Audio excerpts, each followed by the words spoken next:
नित समागम हरि कथा, तुलसी दुर्लभ दो। ये जब जन्म जन्मांतर कल्प कल्पांतर की पुण्य एकत्रित होता है मेरे प्यारे, तब जाकर के ये शुभ अवसर प्राप्त होता है। भगवत कृपा ना हो, परमात्मा की कृपा अगर ना हो तो एक पत्ता भी नहीं हिल सकता है मेरे प्यारे। आइए, हमारे संतों का नियम है, पूर्वजों का नियम है, कथा आरंभ करने के पूर्व इस मन और वाणी को पवित्र करने के लिए, पावन करने के लिए दो बार भगवान की पावन नामों का स्मरण करें, फिर आगे हम लोग कथा की ओर अग्रसर होंगे।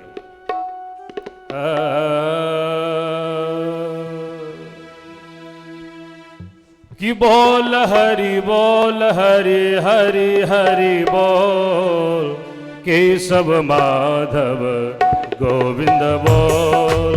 बोल हरि हरि हरि बोल, केशव माधव गोविंद बोल।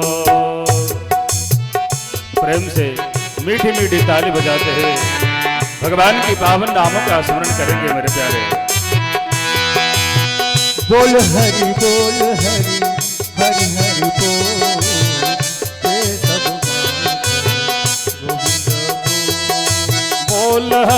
बोल हरि हरि हरि बोल, केशव माधव गोविंद बोल। बोल हरि हरि हरि हरि बोल, केशव माधव गोविंद बोल। नाम प्रभु का है सुखकारी, पाप कटेंगे पल में भारी।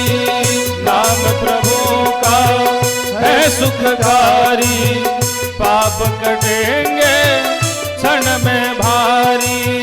नाम की पीले अमृत घोर, बोल हरि हरि हरि बोल, केशव माधव गोविंद बोल। बोल हरि हरि हरि बोल, केशव माधव गोविंद बोल। हरि बोल।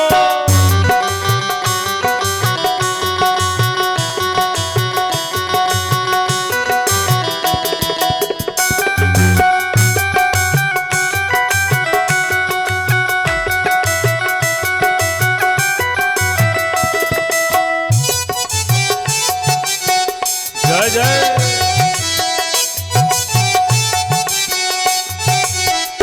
हरि बोल।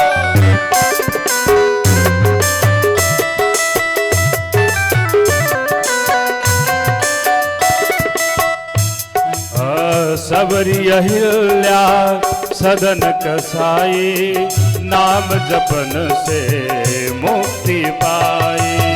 सबरी अहिल्या सदन कसाई, नाम जपन से मुक्ति पाई। नाम की महिमा है बेतौल, नाम की महिमा है बेतौल, केशव माधव गोविंद बोल। बोल हरि हरि हरि बोल, केशव माधव गोविंद बोल। भाव से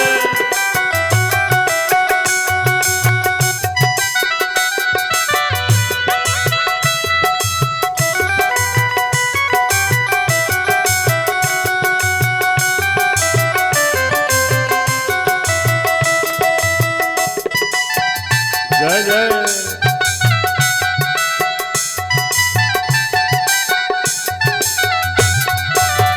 हरि बोल।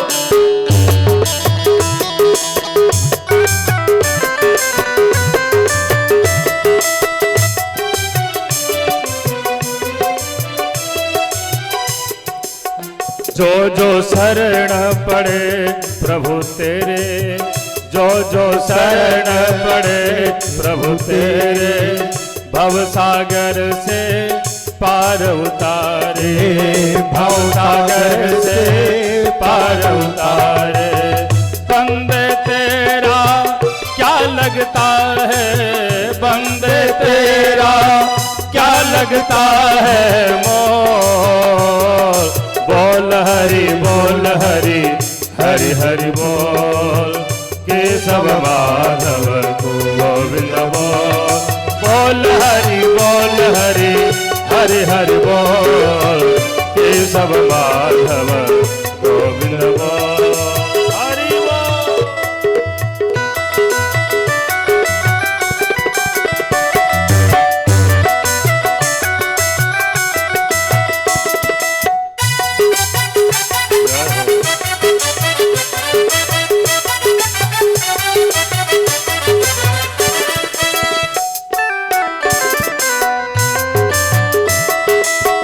केशव माधव गोविंद बोल।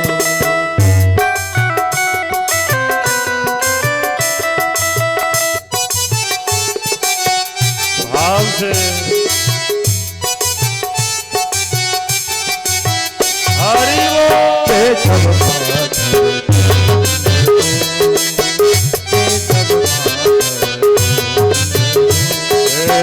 रटल रे मन आठोया, राम न में लगता कोई दाम। रटल रे मन आठोया, नाम में लगता ना कोई दाम। जन्म गवाता क्यों अनमोल, जन्म गवाता क्यों अनमोल। बोल हरि बोल हरि, हरि हरि बोल। बोल हरि बोल हरि, हरि हरि बोल। बोल हरि बोल हरि, हरि हरि बोल। हरि हरि बोल, बोल हरि बोल हरि, हरि हरि बोल। बोल हरि बोल हरि, बोल हरि, हरि हरि बोल। बोल हरि बोल हरि, हरि हरि बोल। बोल राधा गोविंद भगवान की जय, कृष्ण कन्हैया लाल की जय, बाके बिहारी लाल की जय। नमः पार्वती पतये, हर हर हर महादेव शंभो। भवासनानां सुशृणोति शब्दम्, यहो मुनीनां पठति नरेन्द्रः। न च तस्य दोषो न च मद्गुणो में, संसर्ग जादोष गुणा भवन्तु। मेरे प्यारे, सत्संग की बड़ी महिमा बताया है शास्त्रों में। संसर्ग जादोष गुणा भवन्तु। सत्संग की और भगवान की नाम की बड़ी महिमा बताया है। मेरे प्यारे, मैं इसके पहले आपसे निवेदन किया कि धन संपदा तो हर घर में होता है, लेकिन भगवान की भक्ति, भगवान की भजन, भगवान की शरणागति, ये जब ठाकुर जी चाहते हैं ना तो ही होता है। नहीं तो व्यक्ति लाख प्रयत्न करके समय भी सुनिश्चित कर लिया जाता है, डेट भी ले लिया जाता है, बीच में ऐसा विघ्न आता है कि वो शुभ कार्य जीवन में हो नहीं पाता है। सुतदारा यरु लक्ष्मी पापी के भी घर हो, और संत समागम हरि कथा तुलसी दुर्लभ दो। मेरे प्यारे, कल की कथा में आपने श्रवण किया भगवान के नाम की कितनी चमत्कार है, कितनी महिमा है। कि अजामिल जैसा पापी, दुराचारी, भ्रष्टाचारी जो जीवन भर पाप कर्म में ही संलग्न रहा, कभी धर्म नहीं किया, वो भी अपने पुत्र का नाम नारायण रखने से उसका उद्धार हो गया। आपने अमर कथा भी कल श्रवण किया। मेरे प्यारे सुखदेव जी महाराज से सनकादि ऋषि पूछते हैं कि महाराज, राजर्षि परीक्षित जो है, इनको ही आपने 7 दिन तक कथा क्यों श्रवण कराया? मेरे प्यारे, राजा हो तो राजा परीक्षित की तरह राजा हो। आज के राजा कौन है जानते हैं?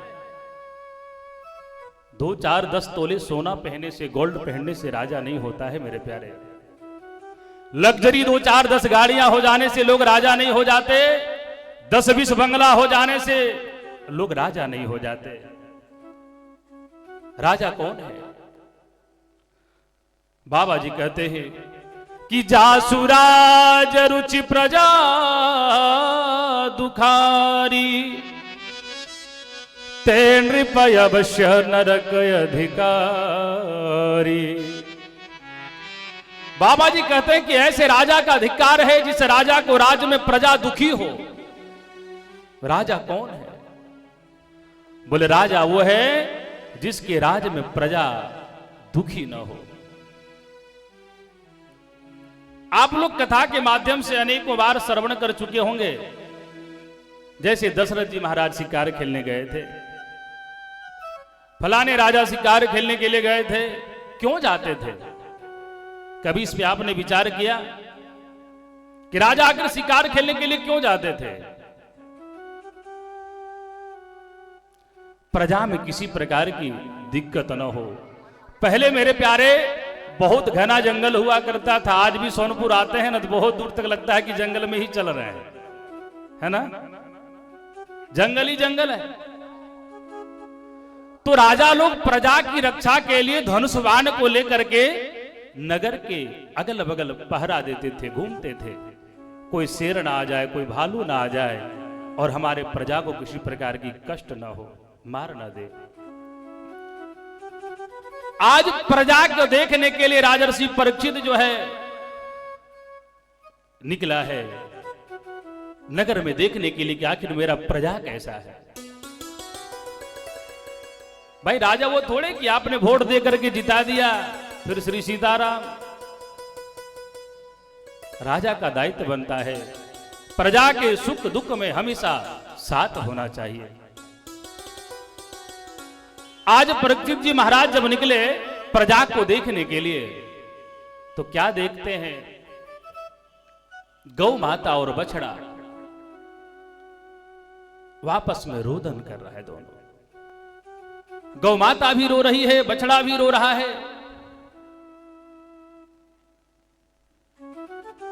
राजा श्री परीक्षित ने मन में विचार किया कि आखिर मेरे राज्य में ऐसा क्यों? गौ माता क्यों रो रही है, बछड़ा क्यों रो रहा है? परीक्षित जी महाराज देखा कि उसके सामने एक काला कलूटा व्यक्ति खड़ा है और गौ माता को पीट रहा है, पूरी तरह से मार रहा है। पैर का भी प्रहार कर रहा है गौ माता के ऊपर। राजर्षि परीक्षित ने जब इस दृश्य को देखा, हाथ में तलवार लिया और खड़ा हो गया। बोले आज दुष्ट आत्मा को मैं छोड़ूंगा नहीं, मार ही डालूंगा, चाहे जो भी हो जाए।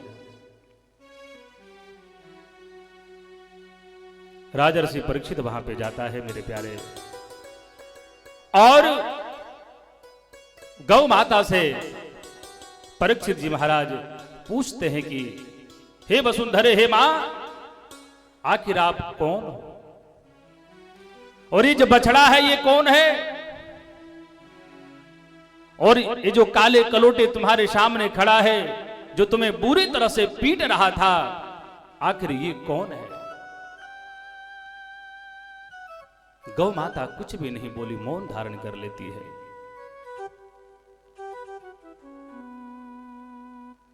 बछड़ा मुस्कुराते हुए बोलता है मेरे प्यारे कि हे राजन, यहां पे कौन किसी को मारता है, कौन किसी को दंड देता है। व्यक्ति जैसा कर्म करता है वो अपने कर्म को ही भोगता है। बछड़े की वाणी को सुन करके राजा परीक्षित जो है गदगद हो गया मेरे प्यारे। क्यों? बोले मैंने पहचान लिया, तुम कोई और नहीं, साक्षात धर्म हो। गौ माता बोले ये साक्षात वसुंधरा मां पृथ्वी। आज गौ माता के ऊपर कितना अत्याचार हो रहा है प्यारे, आप तो देख ही रहे हैं। हम सनातनी हैं, घर में कुत्ते पालने के लिए 2-4 लाख रुपया भी खर्चा कर देते हैं। हम इस युग में जी रहे हैं मेरे प्यारे कि 2-2 लाख, 3-3 लाख, 4-4 लाख के कुत्ते लग्जरी कार में घूमते हैं। धिक्कार है। गौ की सेवा देखिए, जीव की सेवा तो करना ही चाहिए,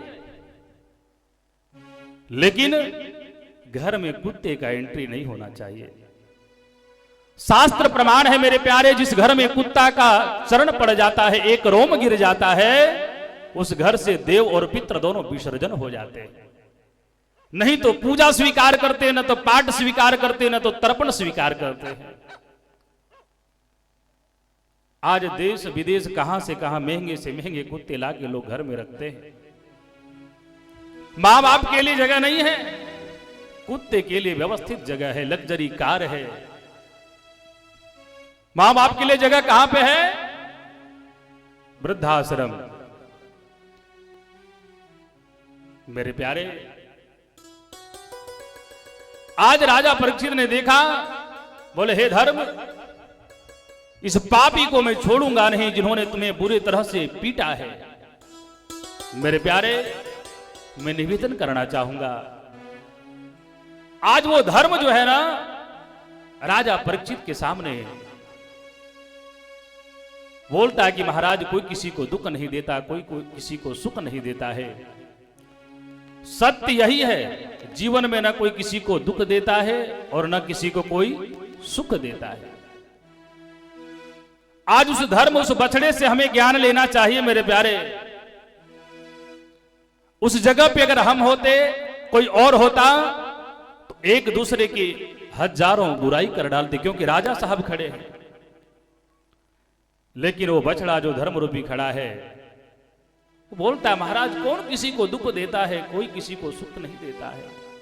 क्योंकि कर्मणा जायते जंतु कर्मणे वाबिलीयते, सुखम दुख भयम क्षेमम कर्मणे वा विपद्यते। महाराज, जो व्यक्ति जैसा कर्म करता है ना, ऐसा ही उसे फल मिलता है। बाबा जी लिखते हैं कि कर्म प्रधान, कर्म प्रधान विश्व कर राखा, जो जस करही तस फल चाखा, जो जस करही तस फल चाखा।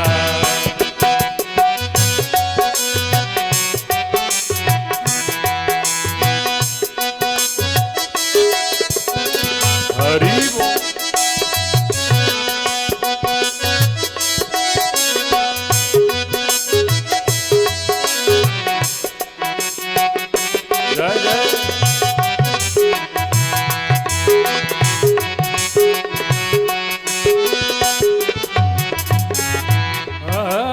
कर्म प्रधान विश्व करि राखा, कर्म प्रधान विश्व करि राखा, जो जस करही तस फल चाखा, जो जस करही तस फल चाखा।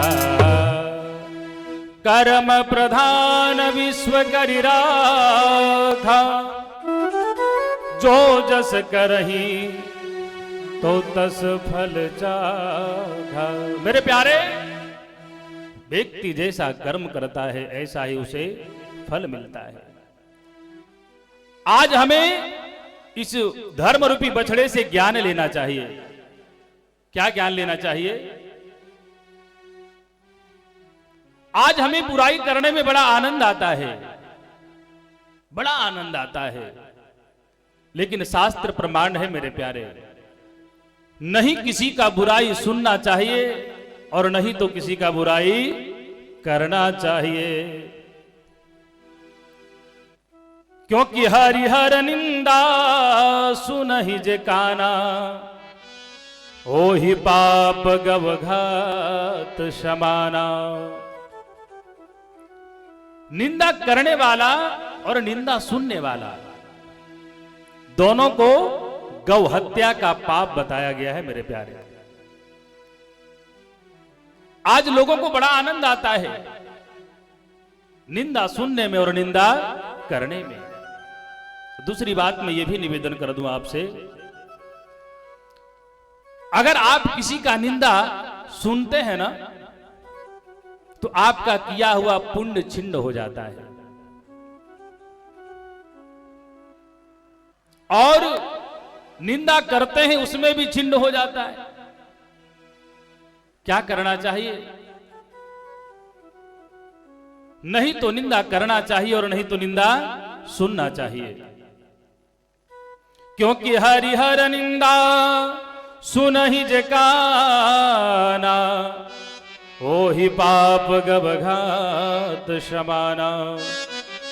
कृपया वहां कुछ छेड़छाड़ आप लोग न करें, दिक्कत हो पीछे जाके बैठ जाएंगे। बोले भाग्य बिहारी लाल की। तो नहीं तो निंदा किसी का करना चाहिए और नहीं तो किसी का निंदा सुनना चाहिए। आज राजा परीक्षित तलवार निकाल करके मारने के लिए दौड़ता है, तुरंत वो जो काले कलोटे हैं वो चरणों में आकर के गिर जाता है। बोले कौन हो? बोले महाराज मैं कलयुग हूं। कौन हो? बोले कलयुग हूं। अरे कलयुग, तुम इस तरह से गौ माता पे प्रहार क्यों कर रहे हो? तुम्हारी इतनी हिम्मत हमारे राज्य में रह करके और मेरी ही प्रजा के ऊपर तुम प्रहार करते हो।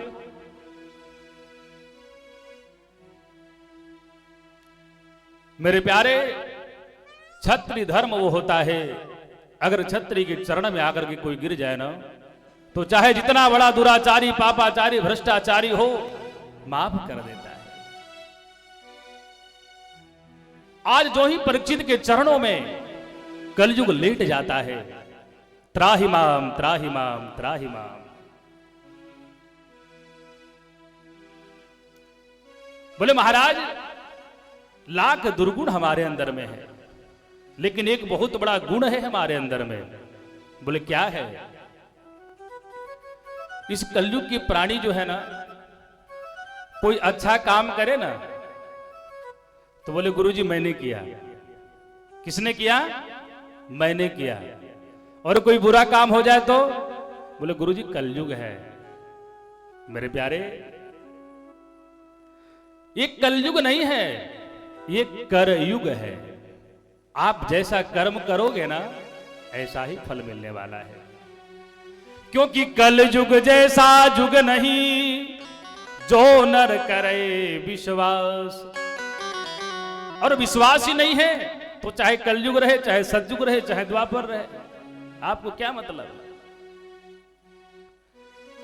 कलयुग जैसा युग नहीं, जो नर करे विश्वास। मेरे प्यारे, देखा जाए श्रीमद् भागवत कथा हम श्रवण करते हैं, हिंदी तो बरोबर समझ में आता है, लेकिन जब श्लोक बोला जाए तो बोले महाराज ऊपर ऊपर से निकल जाता है, कुछ समझ में आता नहीं है। गोस्वामी तुलसीदास जी महाराज इतना सरल कर दिए, इतना सहज कर दिए। वाल्मीकि रामायण की सुंदर कांड की पाठ अगर अभी अच्छे अच्छे ब्राह्मणों को भी कहा जाए तो नहीं कर पाते।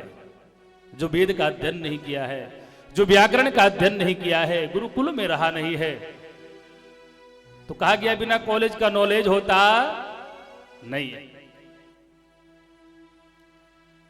तो गोस्वामी तुलसीदास जी महाराज क्या किए? बोले सहज बना दिए, सरल बना दिए। तुलसी कृत रामचरित्र मानस। संस्कृत भाषा है कैसा? बोले नारियल की तरह है। नारियल, नारियल खाने की इच्छा हो तो क्या करेंगे? बोले सन को छीलेंगे, सन। और इधर संस्कृत, तो सन को छीलने के लिए क्या चाहिए? बोले घर में जो भी होता है, कोई चाकू मंगाता है, कोई झूरा मंगाता है। लेकिन संस्कृत को तोड़ने के लिए क्या चाहिए? बोले व्याकरण चाहिए। बिना व्याकरण का आप उसको तोड़ मरोड़ नहीं सकते। संस्कृत भाषा नारियल। संस्कृत भाषा क्या है? बोले नारियल है। कि संस्कृत भाषा नारियल फोड़त में कठिनाई, और गड़ी फोड़ तुलसी धरे, जो चाहे सो खाए। मेरे प्यारे, जिसको नाम भी लिखने नहीं आता है ना, वो गोस्वामी तुलसीदास जी महाराज की चुपाई में बात करते हैं। अरे चल मैं जानता हूं, स्वार्थ लाग कर ही सब प्रीति। उसको पता नहीं किसने लिखा है, कहां लिखा है, लेकिन वो चुपाई से बात करता है। और क्या, हर किसान के मुख से आप सुनेंगे, क्या वर्षा जब कृषि सुखानी। इतना सहज और इतना सरल बाबा जी ने किया। तो आज जब परीक्षित जी महाराज चरणों में लेट, परीक्षित जी महाराज के चरणों में कलयुग लेट गया ना, तो बोले तुमने तो अत्याचार किया है, दंड तो देना चाहिए, लेकिन मेरा क्षत्रिय धर्म है, चरण में आया हुआ आदमी को मैं कभी मारता नहीं। बोले बताओ क्या गुण है तुम्हारे अंदर में? बोले महाराज गुण तो बहुत अच्छा है। बोले कलयुग केवल नाम यधारा, कलयुग केवल नाम यधारा, कलयुग केवल नाम यधारा, कलयुग केवल नाम यधारा, सुमरी सुमरी नर उतर ही पारा, सुमरी सुमरि उतर ही पारा। जय सिया राम बोलो, जय राजा राम, जय सिया राम बोलो, जय राजा राम, जय सिया राम बोलो, जय राजा राम, जय सिया राम, जय राजा राम। कलयुग केवल नाम यधारा, सुमरि सुमरि नर उतर ही पारा। बोले महाराज यही मेरे पास गुण है। सतयुग द्वापर त्रेता में बड़े बड़े अमलात्मा विमलात्मा योगी महात्मा संत हुए, भजन करते करते पूरे शरीर में दीमक लग गया मेरे प्यारे। भगवान किसी को मिले, किसी को मिल भी नहीं पाए। राजा परीक्षित ने जब इस गुण को देखा तो रीझ गया, और कलयुग के ऊपर रीझ करके उन्हें 4 स्थान भी दे दिया। मेरे प्यारे, सतयुग द्वापर त्रेता में भजन करने के लिए घर छोड़ करके वन जाना पड़ता था, लेकिन कलयुग में बोले बेटा कहीं जाने की जरूरत नहीं है, खूब रबड़ी खाओ, मलाई खाओ, काजू बादाम पिस्ता खाओ और घर में पड़े रहो। लेकिन क्या करो? बोले जब भी समय मिले ना, एक घड़ी आधी घड़ी यादों में पुनियाद, तुलसी संगत साधु के हरे कोटि अपराध। जब समय मिलता है ना तो एक कोने में बैठ जाओ, या तो घर में जो मंदिर होता है ना वहां पे बैठ जाओ और कलयुग केवल नाम यधारा, सुमरि सुमरि नर उतरहि पारा। कलि कर एक विशेष प्रताप, मानस पुण्य हो ही नहीं पापा। कलयुग की एक और विशेषता है, क्या है? बोले अगर वृंदावन जाने की समय नहीं है, बांके बिहारी के दर्शन करने की समय नहीं है, तो मन से बैठ करके भगवान का पूजन यहीं से आप कर सकते हो। शंकराचार्य जी महाराज लिखते हैं शिव मानस में, बोले महाराज अगर वृंदावन जाने की समय नहीं है, अयोध्या जाने की समय नहीं है, मथुरा जाने की समय नहीं है, तो पूजा कैसे करें? कुछ तो बताइए। तो शिव मानस पूजा में लिखते हैं कीरत्ने कल्पितमासनम हिमजले स्नानम च दिव्यंबरम, नानारत्न विभूषितां मृगमदं मोदांकितं चंदनम, जाति चंपक बिल्व पत्र रचितं पुष्पं च धूपं तथा दीपं देवदया निधे पशुपते हृत्कल्पितं गृह्यतं, सौवर्णेन नवरत्न खंड रचिते पात्रे घृतं पायसं, भक्षं पंचविधं पयोदधियुतं ब्रह्माफलं पानकम्। आगे ये कहते हैं कि यद्यद् कर्म करोमि तद्दखिलं शंभो तवाराधनम्, करचरण कृतं वा कायजं कर्मजं वा श्रवणनयनजं वा मानसं वा अपराधम्। बोले प्यारे भगवान से ऐसा निवेदन करो कि प्रभु मैं जो भी कुछ करता हूं अपने दिनचर्या में, ये सब आपका पूजा है, सब पूजा है। बोले महाराज जब सो जाते हैं ना तो ये विचार करना चाहिए कि भगवान का भजन कर रहा हूं समाधि लगा करके। ये हम नहीं कहते, शिव मानस में लिखा हुआ है, मानस पूजा जो है।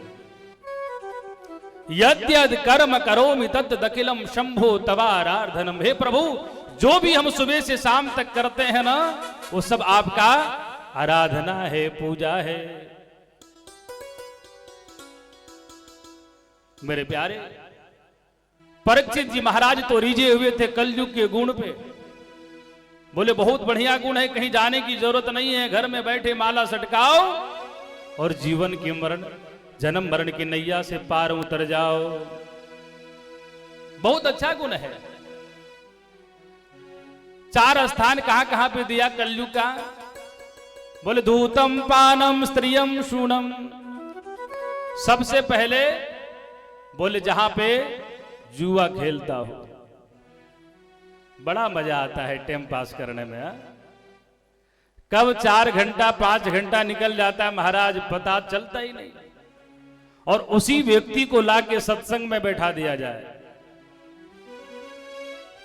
कथा में बैठा दिया जाए तो 2 घंटे की कथा में कभी कमर तो कभी पैर, कभी हाथ, कभी माथा, सब।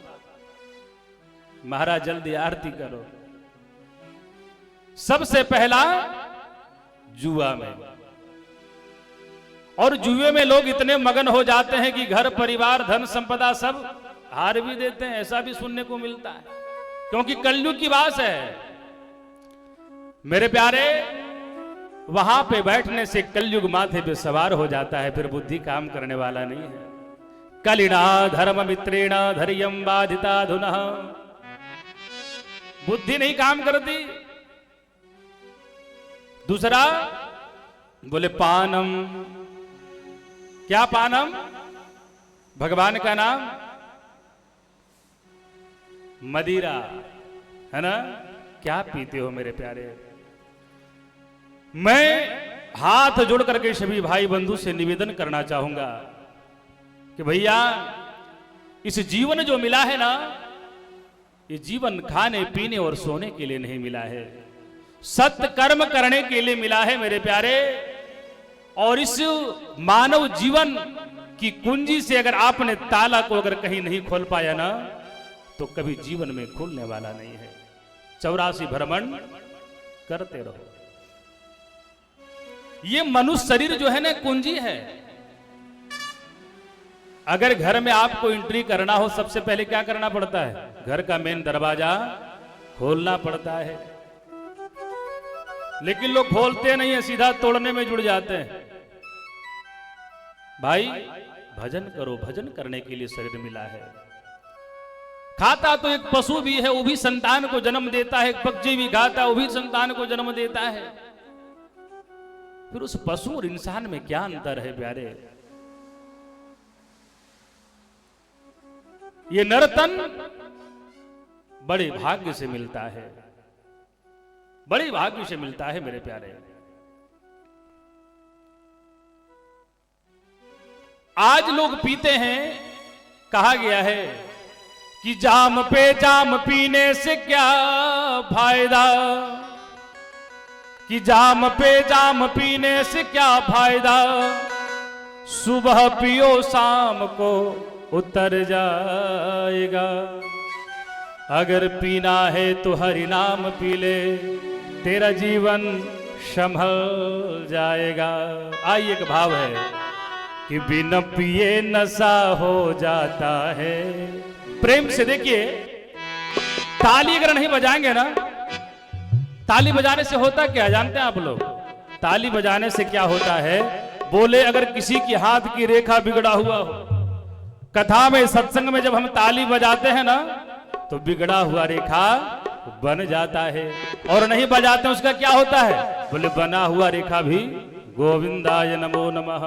अगर ये बताइए, भगवान ने अगर आपको हाथ दिया है तो अवश्य ताली बजाइएगा, और नहीं दिया है तो पड़ोसी से ले लीजिएगा, लेकिन ताली जरूर बजाइएगा। प्रेम से, भाव से दोनों हाथ को ऊपर कीजिए। बिना पिए नशा हो जाता है जब सूरत को बाबा की, बिना पिए नशा हो जाता है जब सूरत देखो बाबा की, जब सूरत देखो जब सूरत देखो भोले की, जब सूरत देखो भोले की, बिना पिए नशा हो जाता है जब सूरत देखो भोले की, बिना पिए नशा हो जाता है। हरि बोल। दोनों हाथ ऊपर बनिए, सबसे सुपर।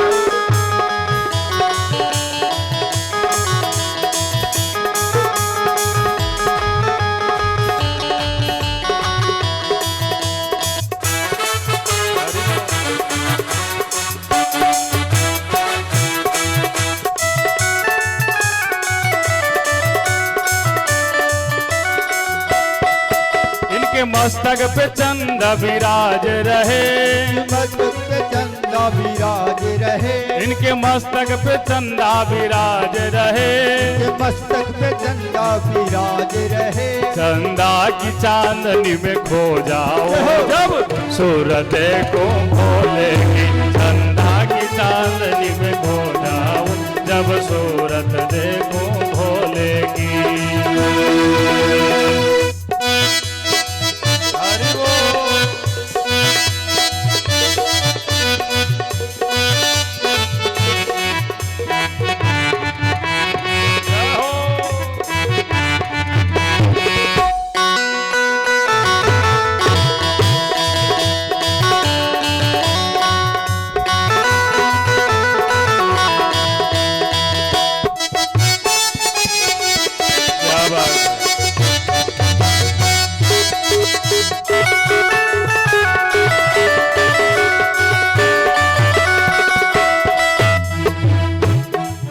इनके गले में नाग विराज रहे, इनके गले में नाग विराज रहे, इनके गले में नाग विराज रहे, इनके गले में नाग विराज रहे। नागों की लहर में आओ जब सूरत को भोले की, नागों की लहर में हो जाओ जब सूरत को भोले की, बिना पिए नशा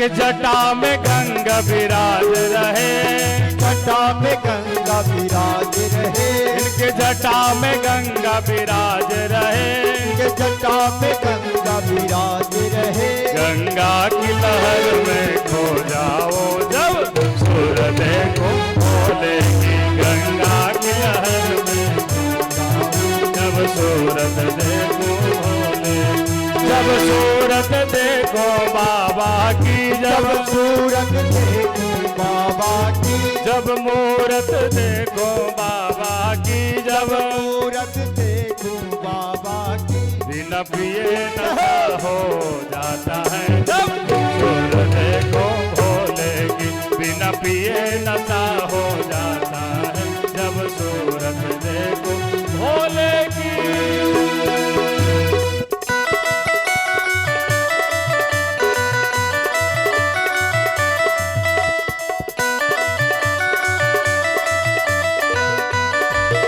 घूमते हुए प्यारे प्रेम से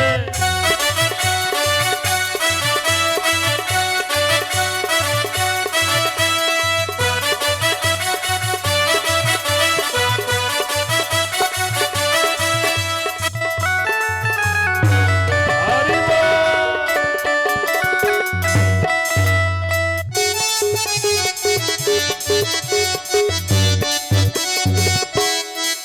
इसके पाँव में घुंघरू विराज रहे, पाँव में घुंघरू विराज रहे, इसके पाँव में घुंघरू विराज रहे, इसके पाँव में घुंघरू विराज रहे। घुंघरू के तान में खो जाओ जब सूरज देखो बाबा की, घुंघरू के तान में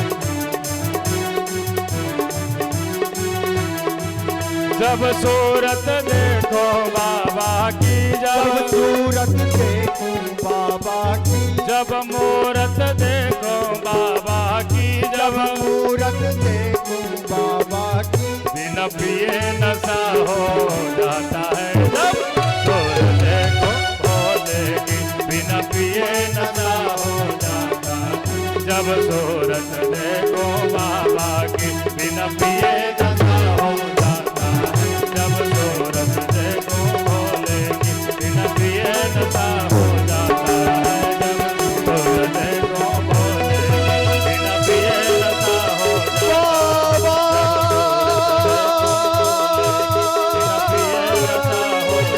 मेरे बाबा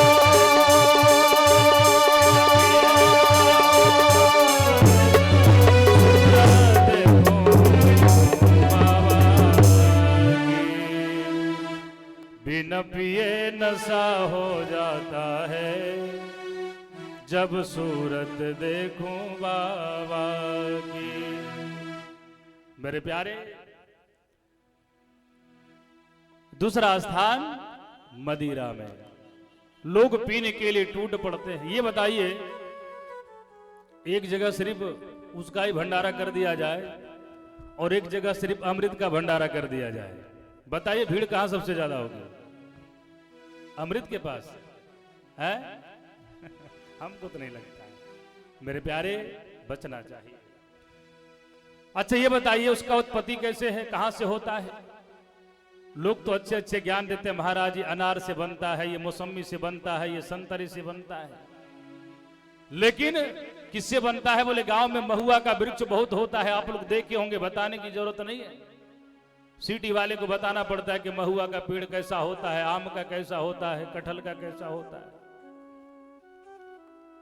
ये बताइए कि जब वो फल को जन्म देता है महुआ, उसके पहले क्या होता है? आप लोग तो गांव में रहते हैं, देहात में रहने वाले हैं, है ना? सब हैं, रांची भी रहते हैं, कोई बॉम्बे, कोई दिल्ली, गुजरात, लेकिन अधिकतर जो है अपने निवास पे ही रहने वाले में से। बॉम्बे, दिल्ली, गुजरात वाले भी हैं, रांची वाले भी हैं, सब जगह के हैं, लेकिन अधिकतर गांव में निवास करने वाले माताएं बैठी हैं, आप लोग भी बैठे हैं। सबसे पहले पत्ता झड़ जाता है। क्या होता है? पत्ता झड़ता है। उसके बाद क्या होता है? बोले खोंच आता है।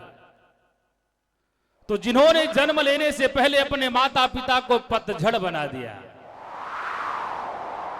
जन्म लेने से पहले जो अपने माता पिता को पतझड़ बना दिया, क्या तुम उसका रसपान करोगे? तुम्हें पतझड़ नहीं बना देगा?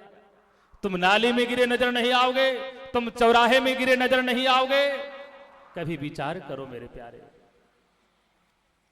पीना है तो प्याला हरि नाम वाले पी है। भगवान के नाम से बड़ा और नशा कहीं नहीं है।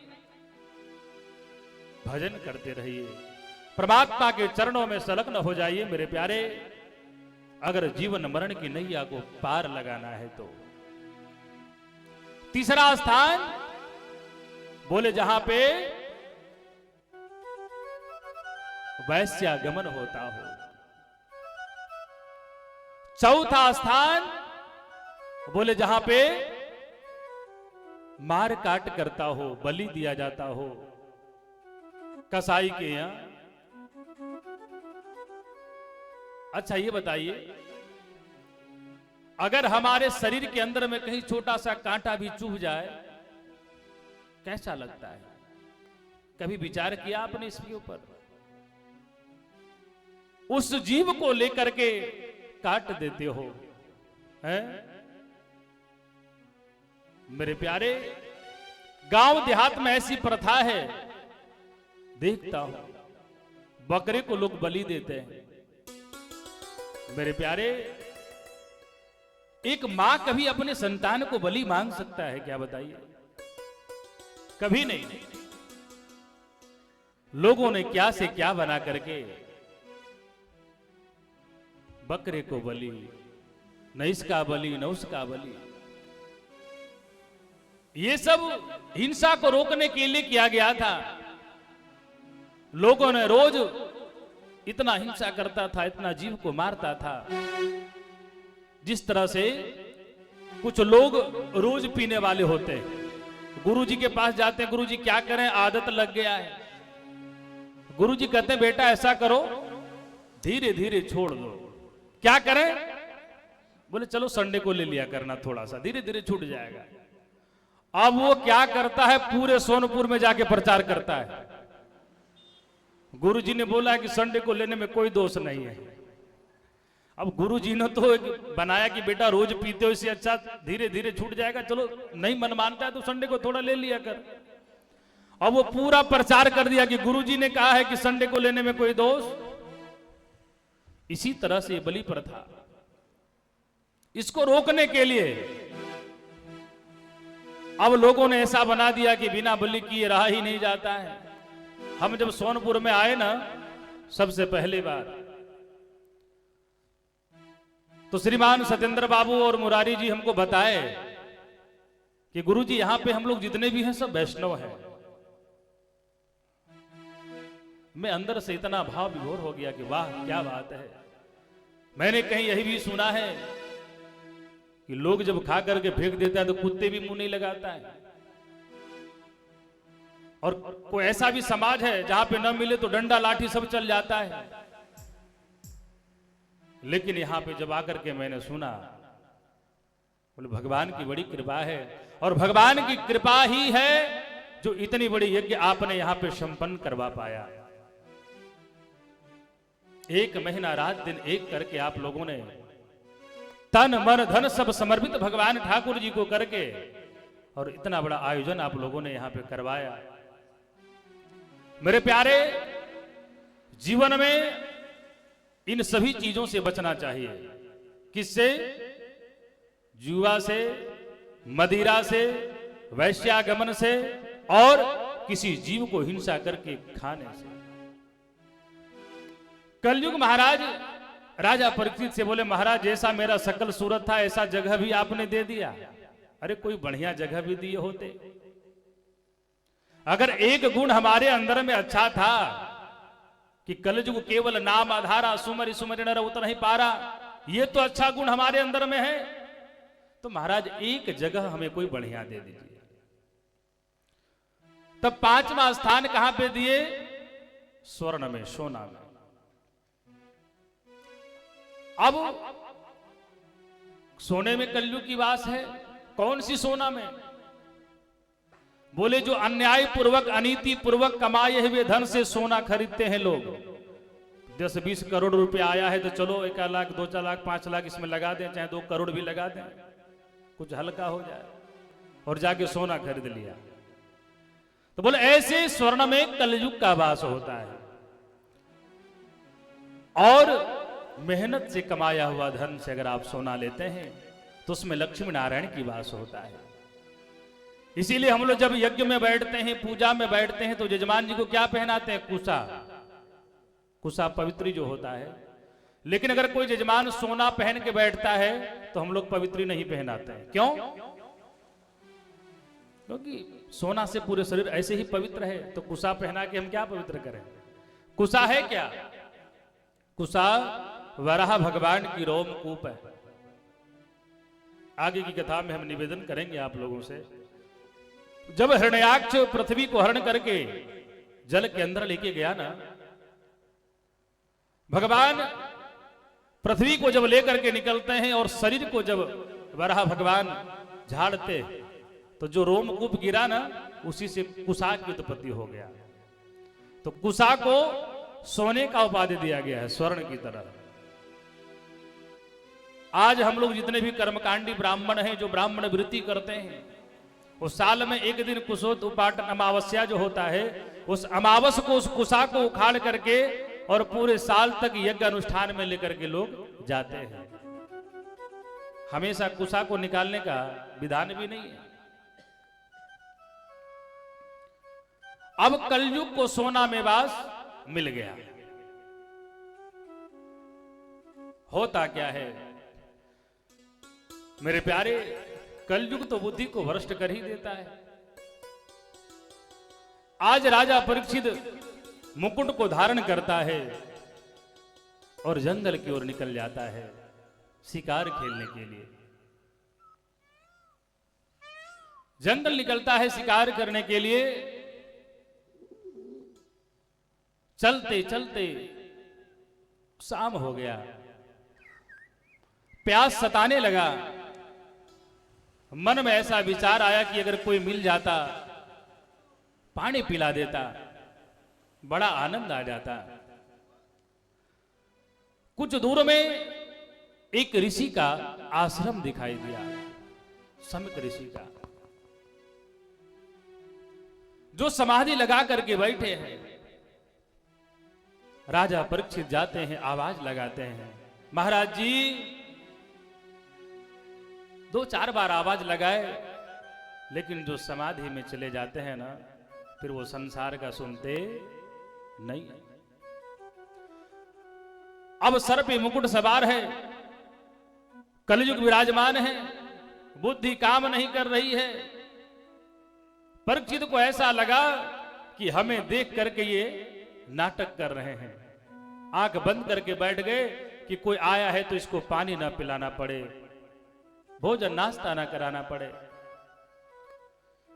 तो धनुष से एक मरा हुआ सर्प को उठा करके उनके गले में डाल देते हैं। बोले भक्त वत्सल भगवान की जय। अब वो सर्प को डालते किसी बच्चा ने देख लिया और उनके पुत्र को जाकर के बता देता है श्रृंगी ऋषि को, जो कौशिक नदी में बैठ करके भजन कर रहे थे। उधर मन में ऐसा आया कि मेरे पिता के गले में ये मरा हुआ सर्प को डाल दिया। उन्होंने तुरंत जल लेता है और संकल्प करके वही श्राप दे देता है कि आज से 7वें दिन यही सर्प तुमको डांसेगा और तुम्हारा मृत्यु हो जाएगा। बोले भक्त वत्सल भगवान की जय। मेरे प्यारे, श्राप दे दिया। रोते रोते अपने पिताजी के पास आता है। बेटा जब जोर से रोया ना, तो पिताजी का समाधि खुल जाता है। बोले क्या हुआ पुत्र? तब तक मरा हुआ सर्प दिखाई दिया। बोले राजा परीक्षित ने गले में मरा हुआ सर्प को डाल करके चला गया, और पिताजी मैंने श्राप भी दे दिया कि जाओ आज से 7वें दिन तुम्हारी मृत्यु सुनिश्चित है। बोले बेटा अनर्थ कर दिया तुमने, अब ऐसे धर्मात्मा राजा मिलने वाला नहीं है। ये तुमने क्या कर दिया, अनर्थ कर दिया बेटा। अनेकों जन्मों के बाद प्रजा को ऐसे धर्मात्मा राजा मिलता है। राजा अगर अधर्मी हो जाए तो प्रजा को नरक जाने से कोई नहीं बचा सकता है। बेटा आपने क्या कर दिया। राजा परीक्षित घर को जाता है मेरे प्यारे, जो ही मुकुट को खोल के रखता है, याद आता है कि मैंने बहुत बड़ा अनर्थ कर दिया। आज जिस संत की सेवा में हमारे जीवन बीत गया, हमारे पूर्वजों ने इतना संतों का सेवा किया, आज उसी संत के गले में मरा हुआ सर्प हमने डाल दिया। ऐसा लग रहा है कि वो अपने शरीर को उसी समय त्याग दे, लेकिन क्या करें, बोले श्रापित हैं, 7 दिन के पहले मैं मर भी नहीं सकता। गलानी होने लगा मेरे प्यारे, क्या करें। बोले महाराज अब क्या किया जाए, श्राप तो लग गया है। जो ही सभी ऋषियों को पता चला, संतों को पता चला कि परीक्षित को आज से 7वें दिन मरने की श्राप ऋषि पुत्र के द्वारा मिल चुका है, सब चल पड़ते हैं। कल की कथा में मैंने सुखदेव जी की जन्म की कथा आपको श्रवण कराया। 12 वर्ष की युवा वाले सुखदेव जी महाराज आज परीक्षित जी महाराज के सामने आकर के खड़े हो गए। बोले महाराज कृपा करके आप ही बताइए, जिसकी मृत्यु सुनिश्चित हो जाए उसको क्या करना चाहिए, क्या करना चाहिए महाराज, ये आप कृपा करके हमें बताइए। कितना सुंदर प्रश्न किए हैं परीक्षित जी महाराज। परीक्षित जी महाराज चाहते तो ये भी पूछते कि महाराज श्राप हमें मिला है, ये बताइए हम मरने वाले हैं तो हमको क्या करना चाहिए। ऐसा प्रश्न उन्होंने नहीं किया। प्रश्न क्या करते हैं, बोले महाराज जिस किसी को भी अगर 7वें दिन मृत्यु सुनिश्चित हो जाए तो उसको क्या करना चाहिए, सभी के लिए। और मेरे प्यारे हम सभी की मृत्यु ये 7 दिन में ही सुनिश्चित है। सप्ताह की 7 दिन ही होता है, किसी न किसी एक दिन हम सबको जाना है। मेरे प्यारे परीक्षित जी महाराज सुखदेव जी महाराज से निवेदन करते हैं कि प्रभु आप ही बताइए कि जीव को क्या करना चाहिए। और ये सभी के लिए है, सार्वभौम प्रश्न है मेरे प्यारे, ये परीक्षित जी का नहीं है, ये हम सभी के लिए है। हम सब 7 दिन में ही मरने वाले हैं, तो क्या करना चाहिए। बोले भजन करना चाहिए। तो भजन कैसे हो, बोले सबसे पहले भगवान की लीला को श्रवण करो, समझो। जब तक किसी के बारे में सुनोगे नहीं तब तक उसकी ख्याति, उसकी महिमा, अगर किसी से सुनोगे नहीं तब तक उसके बारे में जान नहीं पाओगे। तो अधिक से अधिक भगवान की गुणानुवाद को श्रवण करना चाहिए, सुनना चाहिए। लोग क्या कहते हैं, महाराज मेरे पास तो टाइम ही नहीं है, समय नहीं। महाराज आप भागवत कथा को श्रवण करने की बात करते हैं, मेरे पास तो मरने की समय नहीं। ऐसे भी लोग कहते हैं, आप कथा की बात कर रहे हैं, मेरे पास तो मरने के लिए समय नहीं है। प्यारे मृत्यु देवी तो मुंह खोल करके बैठी है।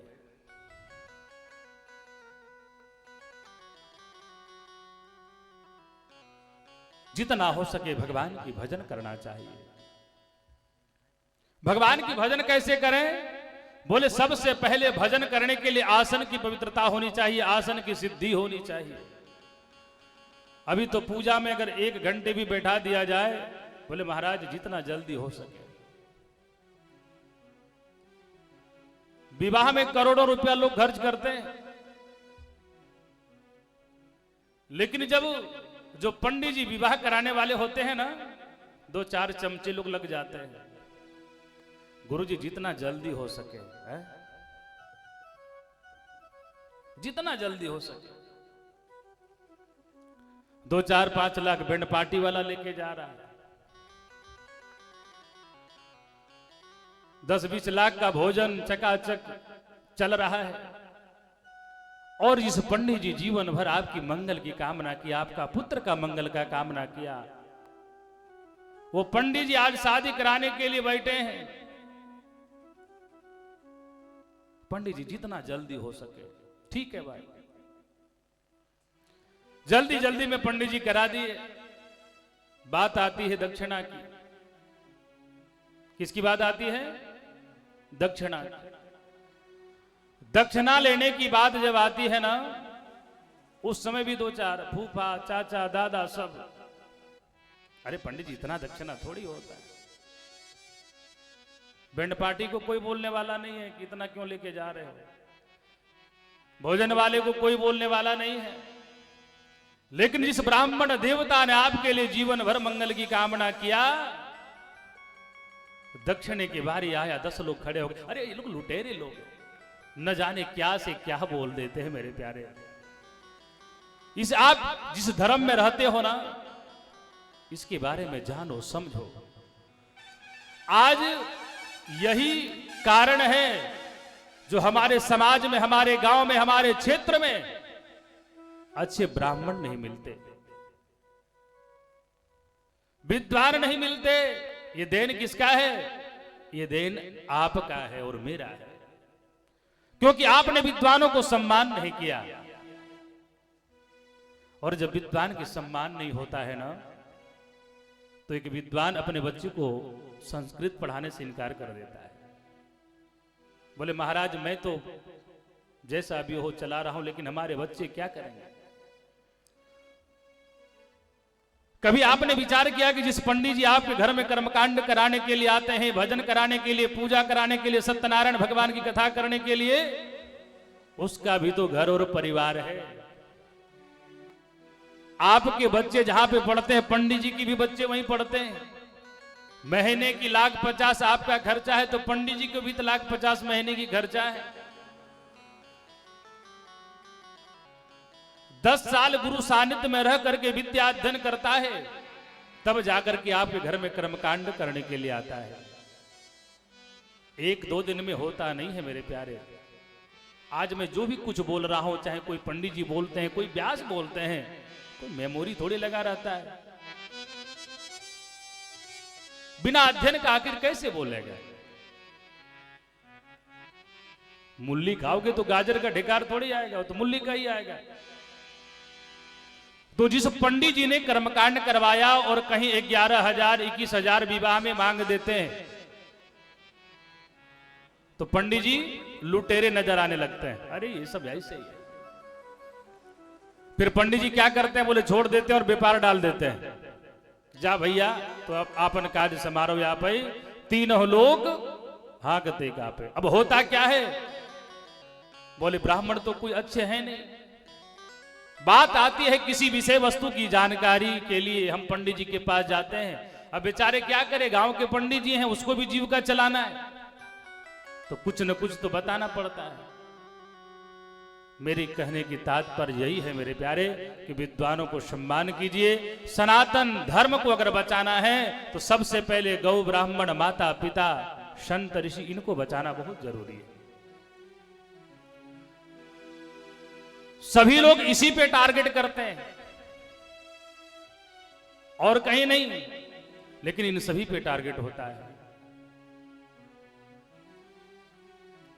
तो क्या करना चाहिए? बोले सबसे पहले आसन को जीतना चाहिए, क्योंकि आसन को नहीं जीतोगे तो भजन नहीं हो पाएगा,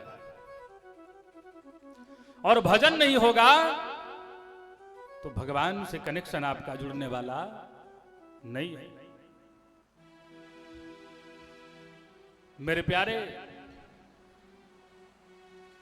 अन्याय पूर्वक, अनीति पूर्वक कमाए हुए धन से तुम बिल्डिंग बना सकते हो, मोटर ले सकते हो, गाड़ी ले सकते हो, लेकिन सुख शांति नहीं ला सकते हो।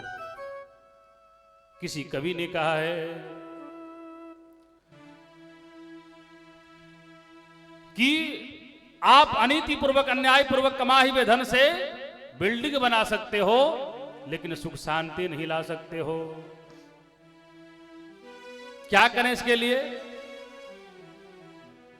बोले भगवान का भजन कीजिए, भगवान को बुलाइए अपने घर पे। बिना बुलाए तो भगवान आते नहीं है। आते हैं क्या? बुलाना पड़ता है, पंडित जी भी आवाहन करते हैं, आवाहयामि स्थापयामि, तब आते हैं। तो आइए हम बांके बिहारी जी को बुलाते इस प्रांगण में।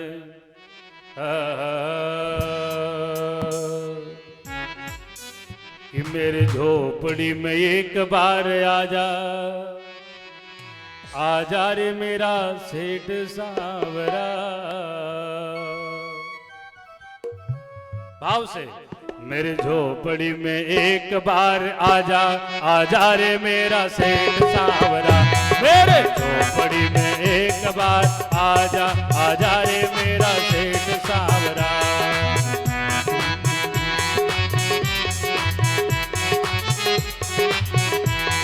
आजा रे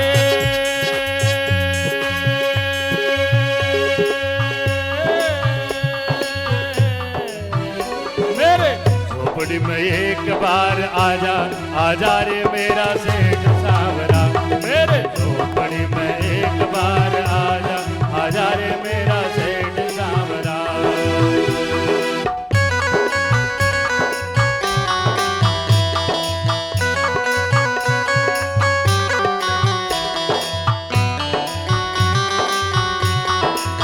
मीठे मीठे ताले बजाते हैं।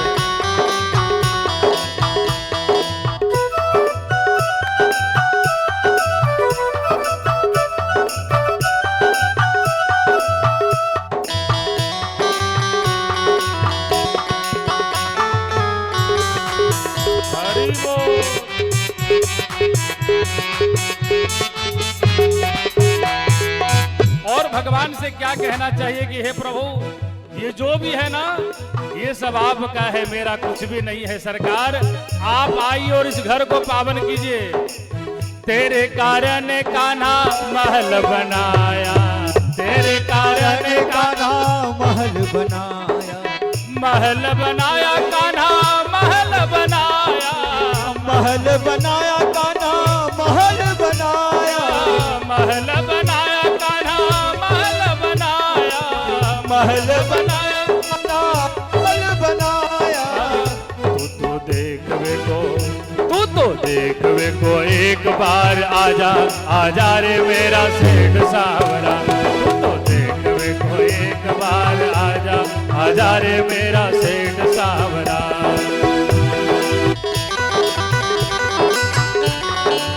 भाव से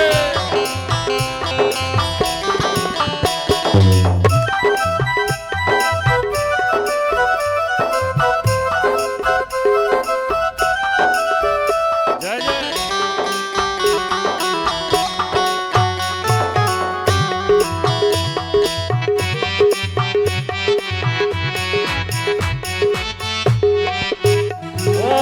तेरे कारण कान्हा सोफा मंगाया, तेरे कारण कान्हा सोफा मंगाया, सोफा सेठ मंगाया, सोफा मंगाया सोफा सेठ मंगाया। मेरे प्यारे, हमेशा भक्त को यही रखना चाहिए भाव कि प्रभु ये बिल्डिंग बनाया है तो किसके लिए? बोले आपके लिए। ये सोफा लाया है तो किसके लिए? बोले आपके लिए।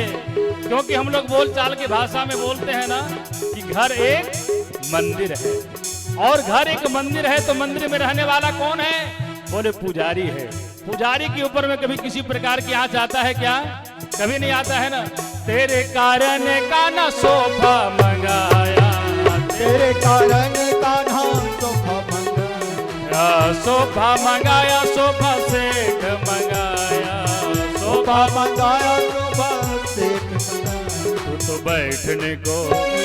बैठने को एक बार आजा रे मेरा सेठ सांवरा। मेरे झोपड़ी में एक बार आजा रे मेरा सेठ, आजा रे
तेरे कारण कान्हा मीरा बुलाई, तेरे कारण कान्हा मीरा बुलाई, तेरे कारण कान्हा मीरा बुलाई, तेरे कारण कान्हा मीरा बुलाई, मीरा बुलाई कान्हा रुक्मणी बुलाई, मीरा बुलाए कान्हा रुक्मणी बुलाए। तू तो रास रचावे को आजा, आजा रे मेरा सेठ सांवरा, तू तो रास रचावे को आजा, आजा रे मेरा सेठ सांवरा।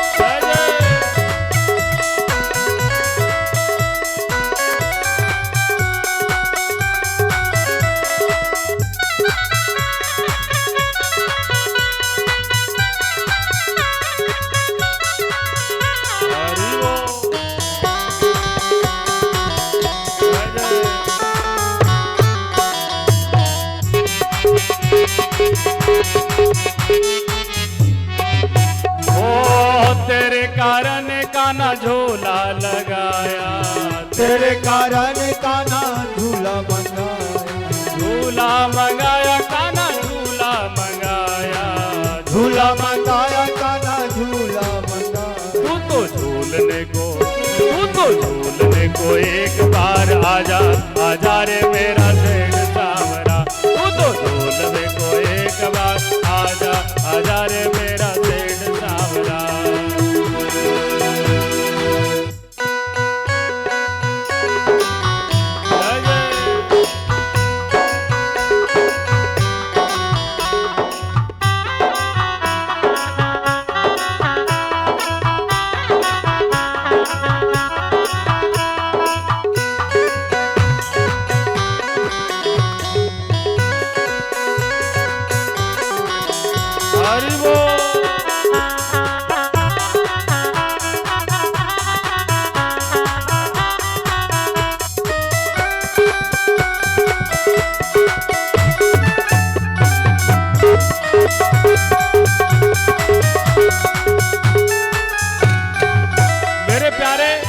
आज घर के किचन में न जाने क्या से क्या बनता है।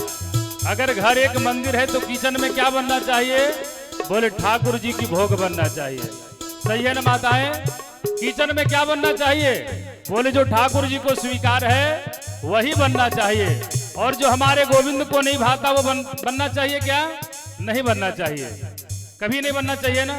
तेरे कारण कान्हा भोजन बनाया, तेरे कारण कान्हा भोजन बनाया, भोजन बनाया कान्हा भोजन बनाया, भोजन बनाया कान्हा भोजन बनाया। तू तो भोग लगावे को आजा, तू तो भोग लगावे को आजा, आजा रे मेरा सेठ सांवरा, मेरे झोपड़ी में एक बार आजा, आजा रे मेरा सेठ सांवरा।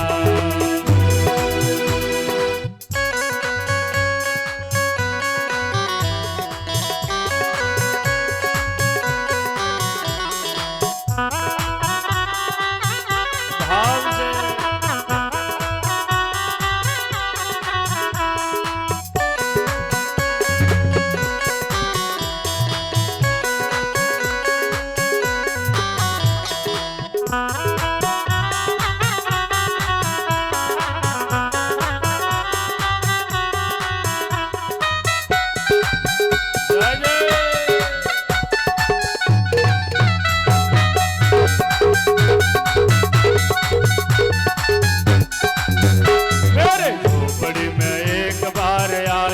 आजा रे मेरा सेठ सांवरा, मेरे झोपड़ी में एक बार आजा, आजा रे मेरा सेठ सांवरा, मेरे झोपड़ी में एक बार आजा, आजा रे मेरा सेठ सांवरा, मेरे झोपड़ी में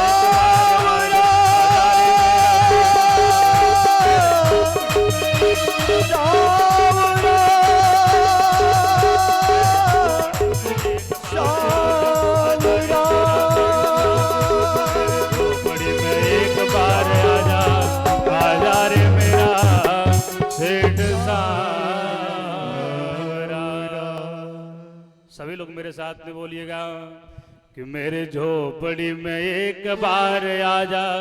भाव से बोलिए, भगवान जरूर आएंगे। मेरे झोपड़ी में एक बार आ जा रे मेरा सेठ सांवरा। बोले बांके बिहारी लाल की जय। तो मेरे प्यारे, जीवन की नैया को पार लगाने के लिए भगवान को चिंतन करना चाहिए, स्मरण करना चाहिए।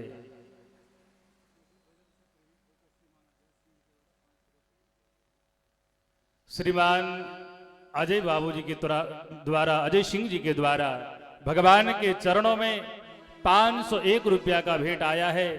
इस भगवान को बुलाने के लिए, है ना, कि भगवान को बुलाने का भजन में इतना भाव था कि बुलाने के लिए भाड़ा भी भिजवा दिए कि गुरुजी जैसा भी हो, है ना, टिकट बनवा करके वृंदावन से हमारे घर भेज ही देना है। भगवान अवश्य कृपा करे। और बुलाने की, मेरे प्यारे, ये जो मन मंदिर है ना, यहां पे परमात्मा विराजमान है आपके। आप उसको पहचानो, जानो। भगवान को भोग जो लगता है वही लगाओ। अभक्षण करोगे तो मंदिर छोड़ करके ठाकुर जी भी चले जाते हैं। बोले भक्त वत्सल भगवान की जय। मेरे प्यारे, भगवान को बुलाना हो तो मन को पवित्र करना पड़ेगा, निर्मल करना पड़ेगा। क्यों? अगर एक आम इंसान को, हमारे आपके जैसे व्यक्ति को एक रूम में 2-4 बकरी रख दिया जाए, भेड़ रख दिया जाए, और वहां पे बढ़िया डाइनिंग टेबल सोफा सब लगा दिया जाए, भोजन की व्यवस्था कर दिया जाए, तो बताइए भोजन पे नजर जाएगा कि उधर जीव के ऊपर जाएगा? उधर ही जाएगा ना। थोड़ा बहुत कचड़ा भी फैला दिया जाए रूम के अंदर में, तो भोजन पे मन नहीं जाता है, कचड़े पे जाता है। तो हम एक आम इंसान हो करके जब कचड़े पे मेरा ध्यान रहता है, तो जिस परमात्मा ने बना करके भेजा है, और उस मंदिर में तुम कचड़े को भर के रखोगे, तो भगवान कभी वहां पे रहेंगे क्या? रहेंगे? भगवान को क्या भाता है? बाबा जी कहते हैं कि निर्मल मन जन,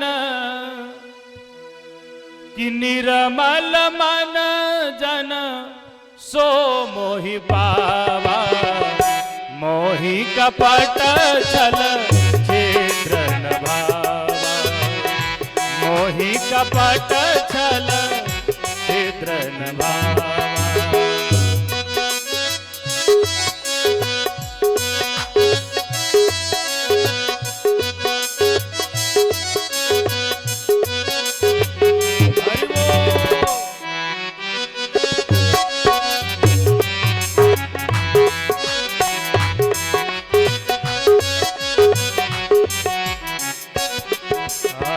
निर्मल मन जन सो मोहि पावा, निर्मल मन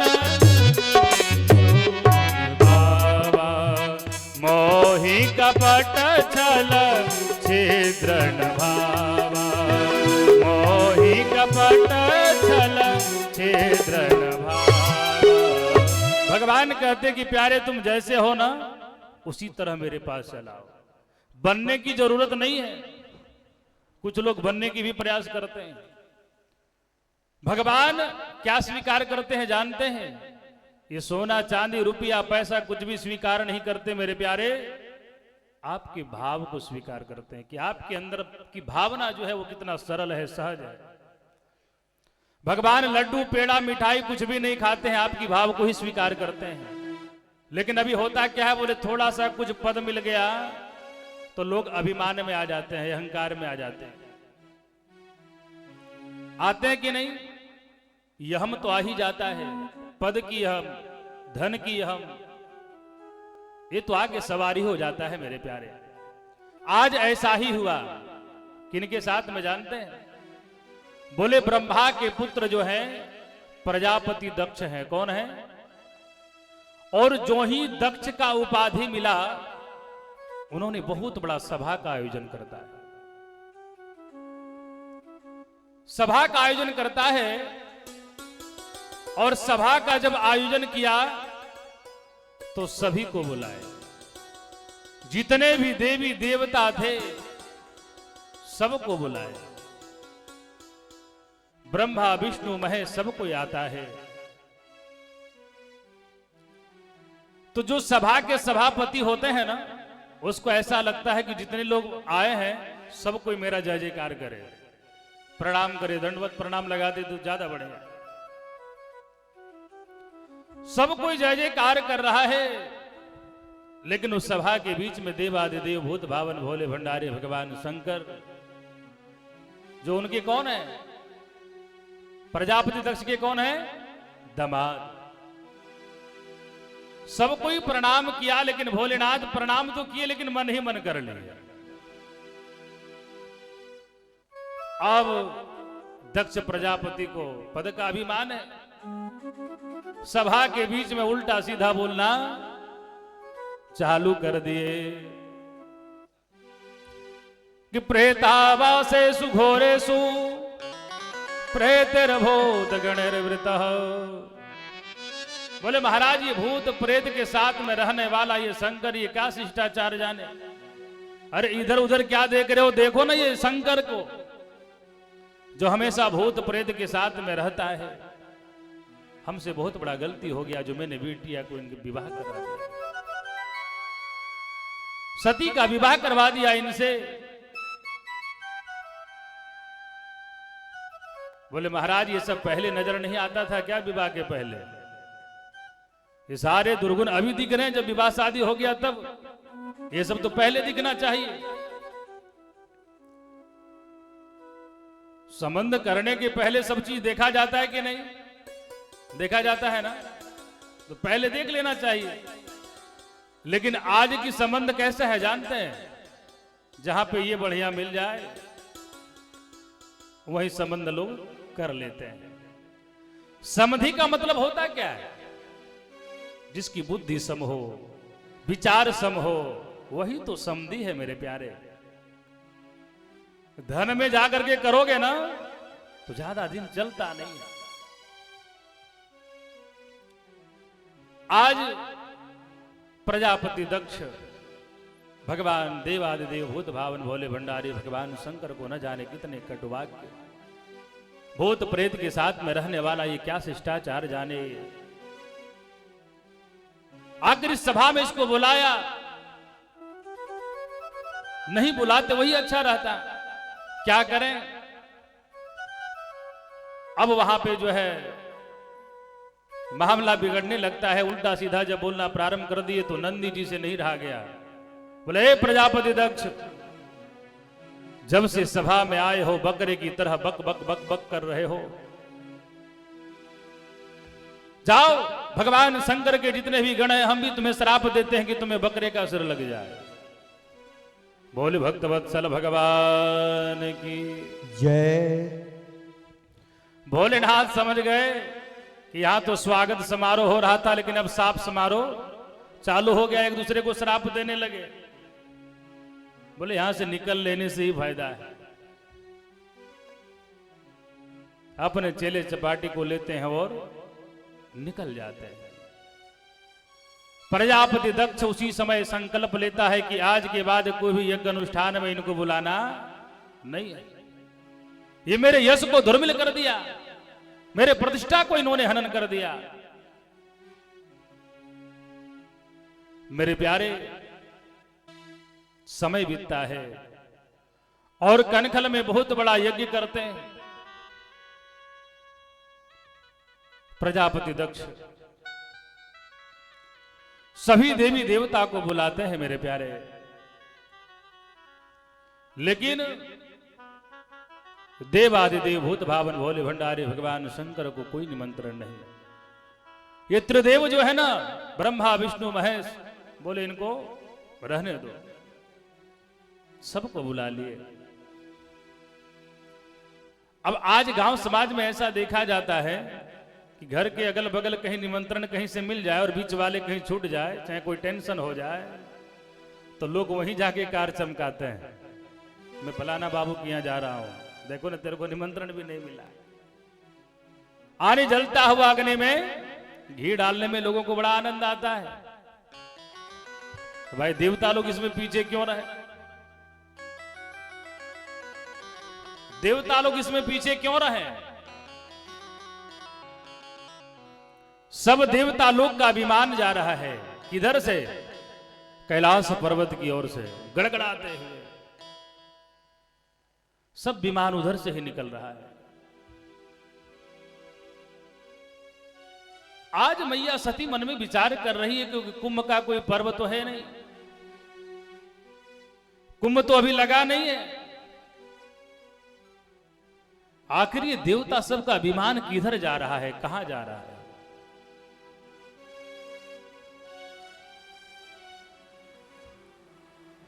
अब जब देवांगनी उधर से निकलने लगी ना, कुछ देवियां सती को देखती है, बोले बहन अरे तुम्हें चलना नहीं है क्या?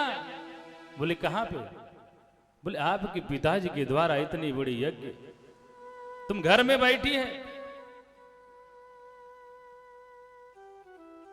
अब अपना मान सम्मान को बचाने के लिए मेरे प्यारे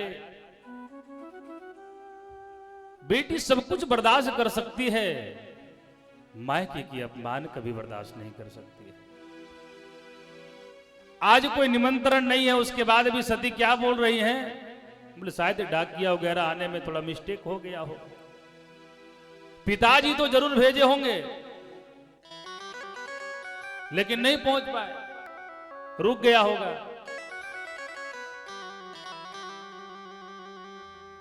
लेकिन करें क्या? बिना पति आज्ञा के आकर जाऊं तो कैसे जाऊं? भगवान शंकर से निवेदन करती है भोलेनाथ। आज सती बोलती है ना, मायके की बात जब माता लोग करती है ना, मैं लगा के ज्यादा बोलती है, मेरे भाई के द्वारा, मेरे पिता के द्वारा है। लेकिन आज सती मैया बात कर रही है, बोले प्रजापतिस्ते ससुरस्य सांप्रतम निर्यापितो यज्ञ महोत्सव खिल। हे भोलेनाथ, आपके ससुर जी के द्वारा आप लगा रही हैं, आपके ससुर ऐसे तो मैं करके बात करती हैं। आज सती महारानी करे, महाराज आपके ससुर के द्वारा इतना बड़ा यज्ञ हो रहा है। हे भोलेनाथ, अगर आपकी आज्ञा हो तो मैं जाऊं, साथ में आप भी चलिए। आज तक भोलेनाथ इस बात को नहीं बताए थे, और अभी कहीं थोड़ा सा भी 19-20 हो जाए ना, 2-3 कुष्ठी का उद्धार कर देते हैं। भोलेनाथ से हमें सीख लेना चाहिए मेरे प्यारे। ससुराल जब जाते हैं थोड़ा सा भी कहीं 19-20 हो गया ना, फिर घर चलो, फिर देखना। इतने दिन तक भोलेनाथ कभी चर्चा नहीं किए। आज देवादिदेव भूत भावन भोले भंडारी भगवान शंकर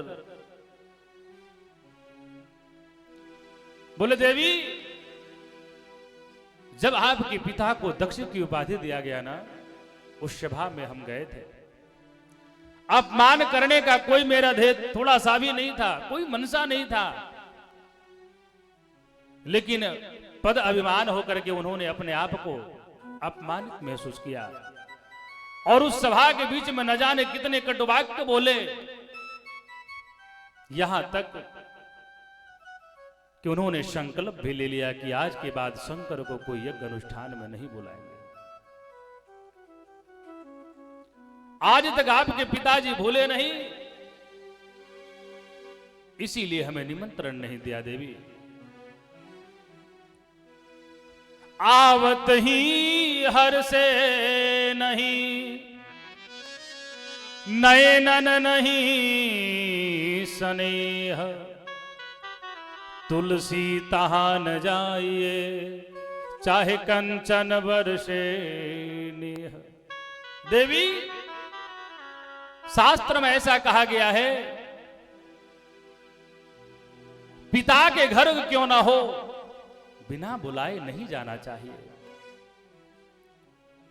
मेरे प्यारे, अगर सोने का भी वर्षा हो पर भी वहां पे जाना नहीं चाहिए।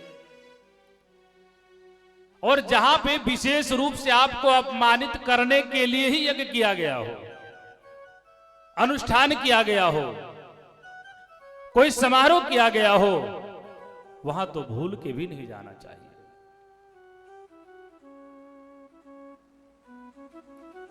भोलेनाथ लाख प्रयत्न करते हैं मनाने के लिए कि देवी मत जाओ, लेकिन मायके जाने से मना करने के बाद माताएं को देखिएगा चेहरा उस समय, लाख मनाने के बाद भी वो मानती नहीं है। कुछ दूर जाती है, भोलेनाथ का याद आते ही लौट करके चल आती है। पति आज्ञा के बगैर मैं कैसे चली जाऊं? आती है, चरणों में बैठ जाती है, चरण सेवा करने लगती है कि हे भोलेनाथ, अगर आपका आज्ञा हो, आदेश हो, उस यज्ञ को देख करके आओ। भगवान समझ गए कि होनी बलवती है। व्यक्ति को समझाना चाहिए, बुझाना चाहिए, और न माने तो क्या करना चाहिए? बोले परमात्मा पे छोड़ देना चाहिए। होई है सोई जो राम रचि राखा, होई है सोई जो राम रचि राखा, को कर तर्क बढ़ावहि साखा, को कर तर्क बढ़ावहि साखा।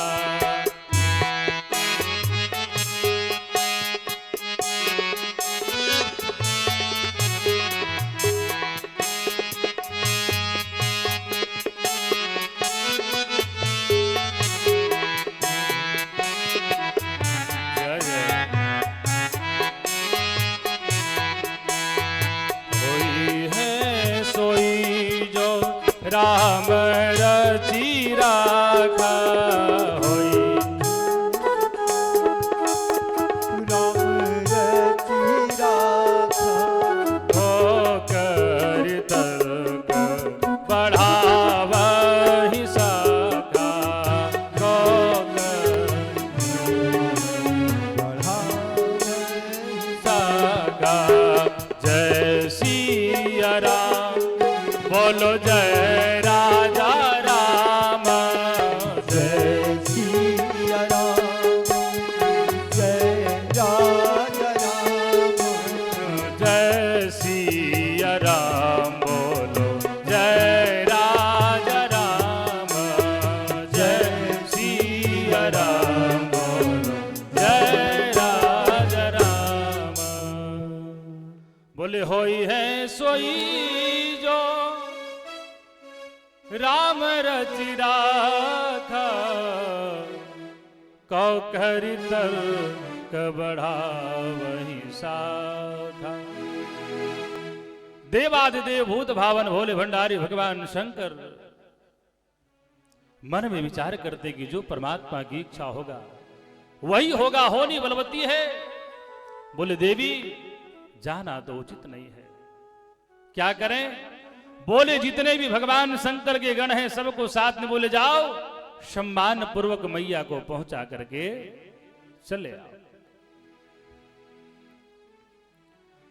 अब भोलेनाथ के गण अगर जाएंगे तो शांति से जाएंगे क्या? हर हर महादेव, हर हर महादेव, है ना? बोले काशी विश्वनाथ भगवान की जय, कि हर हर महादेव शंभो काशी विश्वनाथ गंगे, हर हर महादेव शंभो, हर हर महादेव शंभो काशी विश्वनाथ गंगे, हर हर महादेव काशी विश्वनाथ गंगे, सदा शिव पार्वती संगे, विश्वनाथ गंगे, पार्वती संगे।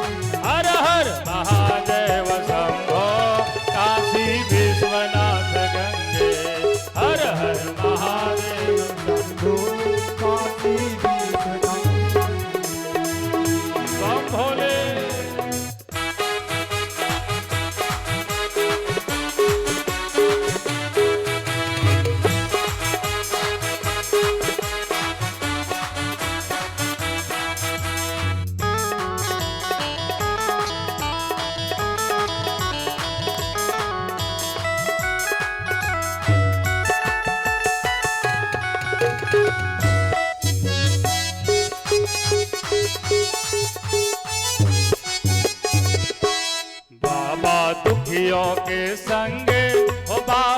सुखियों के संगे बाबा सुखियों के संगे बाबा सुखियों के संगे बाबा दुखियों के संगे हो बाबा सुखियों के संगे बाबा दुखियों के संगे बाबा सुखियों के संगे हर हर महादेव शंभो काशी विश्वनाथ गंगे हर हर महादेव शंभो काशी विश्वनाथ गंगे हर महादेव शंभो काशी विश्वनाथ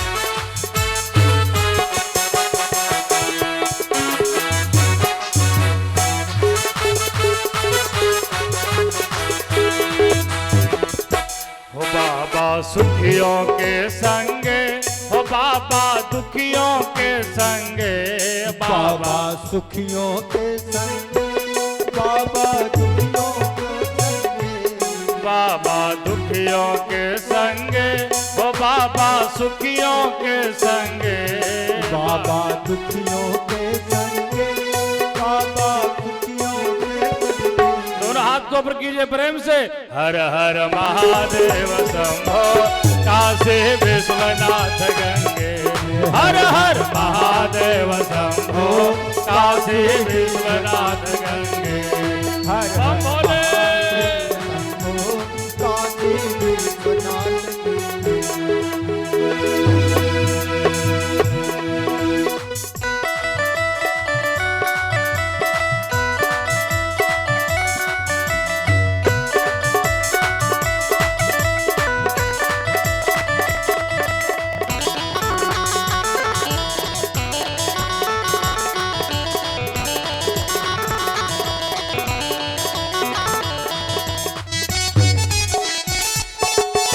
जय हो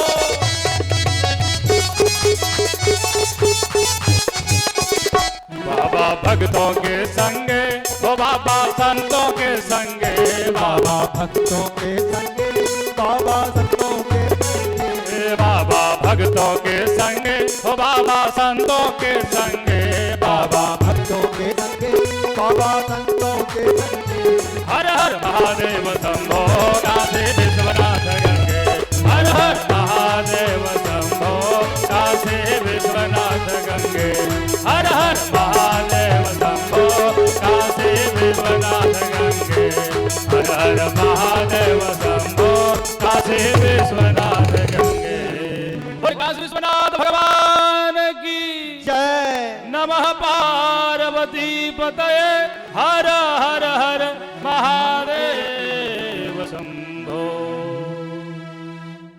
भगवान भोलेनाथ के जितने भी गण हैं मैया सती के साथ हर हर महादेव हर हर महादेव हर हर महादेव करते हुए यज्ञशाला की ओर प्रवेश करता है मेरे प्यारे। और यज्ञशाला में जब प्रवेश करता है ना तो क्या देखता है बोले जब पंडित जी लोग यज्ञ करवाते हैं ना वेदी का निर्माण करते हैं वो क्या है कुछ लोगों को ऐसा लगता है कि महाराज जी डिजाइन बना करके रखे हैं अज्ञानता बस। मेरे प्यारे जितने भी देवता यज्ञ में आते हैं ना यज्ञ के जो आचार्य होते हैं सभी के लिए स्थान देते हैं। गणेश पीठ होता है सरस्वती मातृका होता है नवग्रह होता है योगिनी होता है सर्वतो भद्रवास्तु सब अलग अलग पीठ बनाया जाता है जिसमें सभी देवता को आवाहन करते हैं बुलाते हैं प्रतिष्ठा करते हैं फिर जितने दिन का अनुष्ठान होता है उतने दिन उनका सेवा करते हैं। सेवा भी किस तरह से करते हैं षोडशोपचार पंचोपचार राजोपचार भगवान जिसको जैसा देता है ऐसा सेवा करते हैं।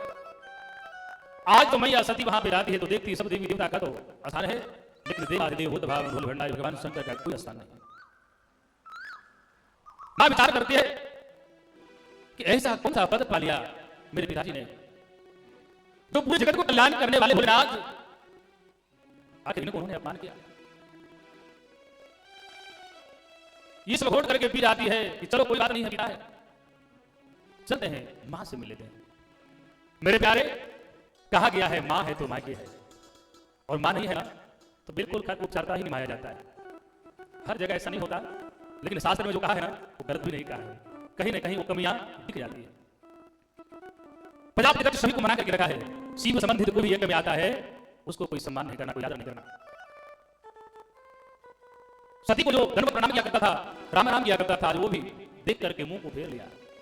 ये सब चीज देखने के बाद बड़ा अटपटा लगा। सती बोली कोई बात नहीं, चलो मां से मिल लेती हूं। मेरे प्यारे, कहा गया है कि स्नेह पूर्वक प्रेम पूर्वक अगर कोई मिला है ना, मां ही मिली है।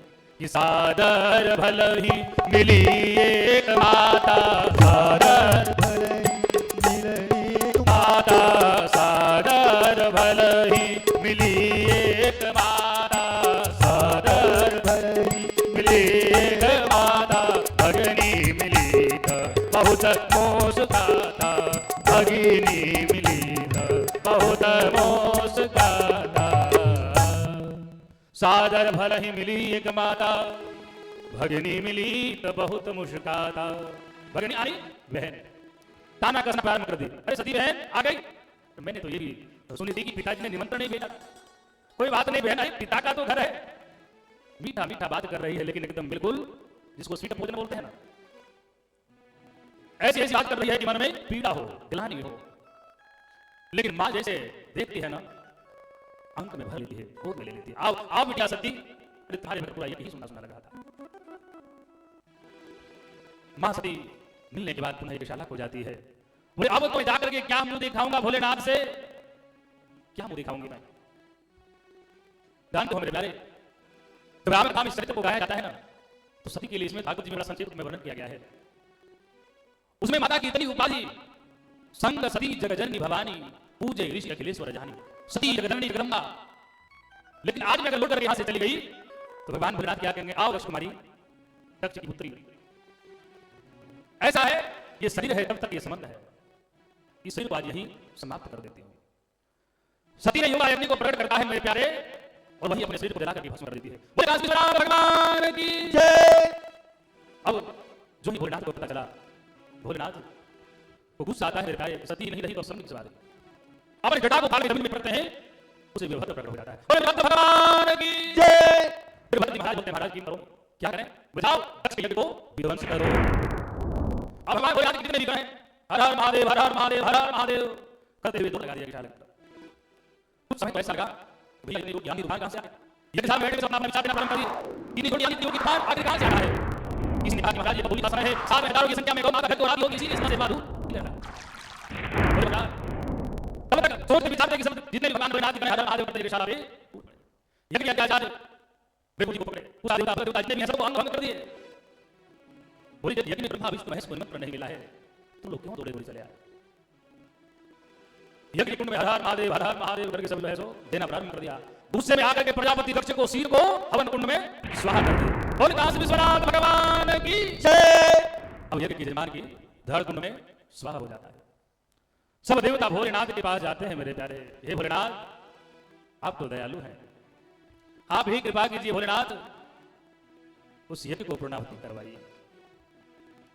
मेरे प्यारे देवता लोग बोले कि आज के बाद यज्ञ में जो भी सामग्री बच जाएगा, आज जजमान लोग करते क्या है, जो भी सामान मंगाते हैं कुछ बच गया तो धीरे से साइड कर लेते हैं, वो शिव अंश हो जाता है। मेरे प्यारे शास्त्र में ऐसा कहा गया है कि जो भी यज्ञ में बचता है वो शिव का भाग माना जाता है। विशेष रूप से जब हम आहुति देते हैं ना, और जो साकल्य नीचे गिर जाता है, कुछ लोग उसको भी उठा करके कुंड में डाल देते हैं। बोले भोलेनाथ आज के बाद यज्ञ में जो वस्तु बचेगा तो आपका ही भाग माना जाएगा। चलिए चल करके उस यज्ञ को पूर्ण कीजिए। तब तक दौड़े दौड़े सब वहां पे पहुंच जाते हैं। भक्त देवता कुशा देवता को कहते हैं महाराज मेरा तो दाढ़ी ही चला गया यज्ञ में। बोले पूरा तो नहीं मिल पाएगा, लेकिन भाई सन की तौर पर थोड़ा बहुत मिल जाएगा। भक्त देवता के बोले महाराज मेरा पूरी बुद्धि सी चला गया। कोई बोले महाराज मेरा आग चला गया। बोला देखोगे लेकिन मित्र की दृष्टि से देखोगे। बोले दांत भी हो जाएगा लेकिन भोजन करने वाला नहीं। फलाली बाबा बनो, फल युष्य पी करके अपने जीवन को चलाओ। अब बोले यज्ञ की पूर्णाहुति हो, लेकिन यज्ञ की यजमान कहां है? बिना यजमान की तो यज्ञ की पूर्णाहुति होगी नहीं। बोले महाराज यज्ञ की जो यजमान है ना, उसका धड़ तो कुंड में चला गया, कृपा कीजिए महाराज। तब भोलेनाथ बकरे का सिर लेकर के आते हैं।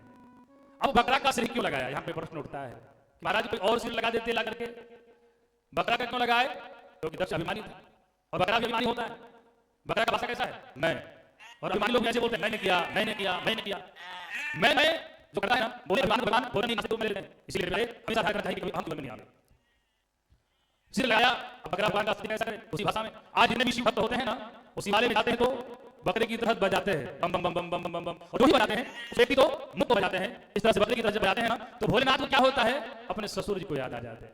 और ससुर जी जो ही याद आते हैं कि भोलेनाथ प्रसन्न हो जाते हैं, फिर उस भक्त को वरदान दे देते हैं कि जो मांगना है बेटा तो मांग ले। इसीलिए लोग बकरे की तरह जाकर इस मंदिर में बजाया करते हैं। अब सब लोग मिलकर के भोलेनाथ का स्तुति करते हैं। आइए हम लोग भगवान भोलेनाथ की स्तुति करें। कि नमामि समीसां निर्वाण रूपं विभुं व्यापकं ब्रह्म वेदस्वरूपं निजं निर्गुणं निर्विकल्पं निरेहं चिदाकाशमाकाश वासं भजेऽहम्।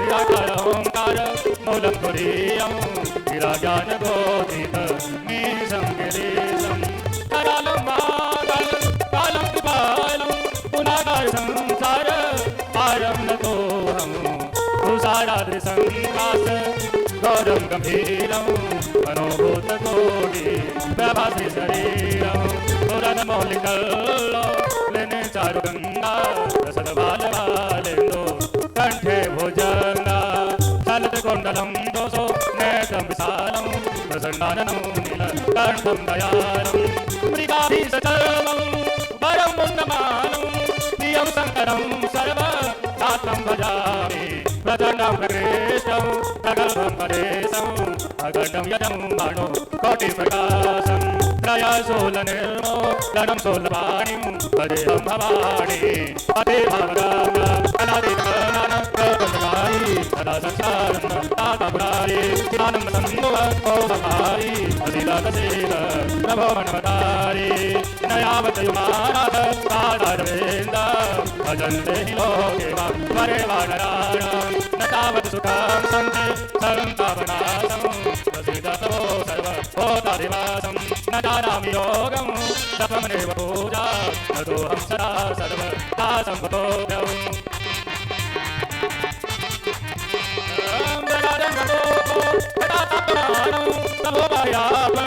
नमामि सशंभो प्रभो पाह्याप नमामि सशंभो प्रभो पाह्याप नमामि सशंभो प्रभो पाह्याप नमामि सशंभो। रुद्राष्टमिदं भक्तं विप्रेण हरतोषये ये पठन्ति नरा भक्त्या तेषां शंभो प्रसीदते। बोलिका श्री भगवान की जय। इस कथा को